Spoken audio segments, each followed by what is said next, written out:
À présent, place à du sport. Après la défaite d'hier, on va plutôt parler football. Quentin ?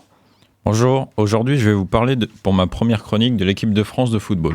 Vendredi dernier, les Bleus dans un match à Amsterdam face aux Pays-Bas se sont imposés 2-1, avec un doublé de Kylian Mbappé. Grâce à ces 2 buts, il dépasse Michel Platini au classement des buteurs en équipe de France, alors que le capitaine des Bleus restait sur les dernières semaines un peu plus compliqué avec son club du Paris Saint-Germain.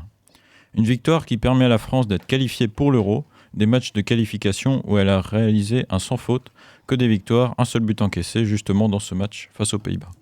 En 2023, l'équipe de France n'a perdu qu'une seule fois dans un match amical face à l'Allemagne en septembre, qui venait tout juste d'écarter son sélectionneur de ses fonctions. Une défaite sans conséquence pour les hommes de Didier Deschamps.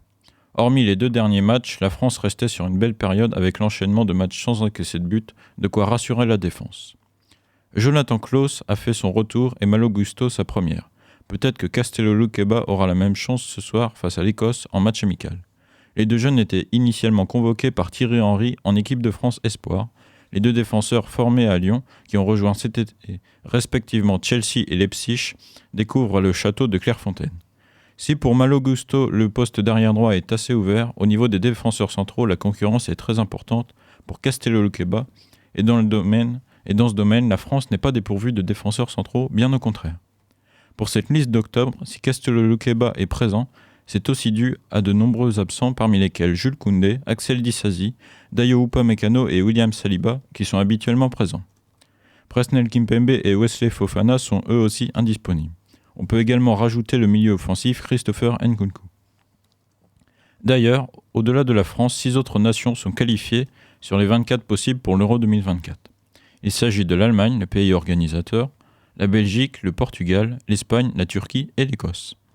Pour la France, l'objectif est désormais de finir parmi les meilleurs premiers afin d'être dans le chapeau 1 au moment du tirage au sort qui aura lieu le samedi 2 décembre à 18h. L'Euro se déroulant du 14 juin au 14 juillet. Ce soir, si certains pensaient qu'il y aurait une grosse rotation, selon l'équipe, il y aurait 4 changements sur le 11 qui avait débuté face aux Pays-Bas.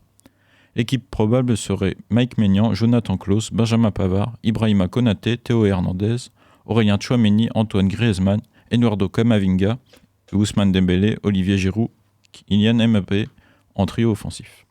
C'est-à-dire que Pavard devrait remplacer numériquement Lucas Hernandez en défense centrale et Konaté jouerait sur la gauche de la charnière.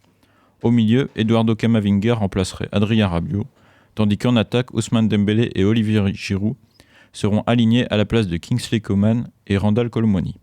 Une équipe qui est très compétitive avec une grande majorité de joueurs qui ont pas mal d'expérience en bleu.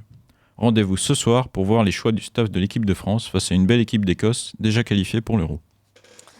Merci Quentin et on attend ça avec impatience.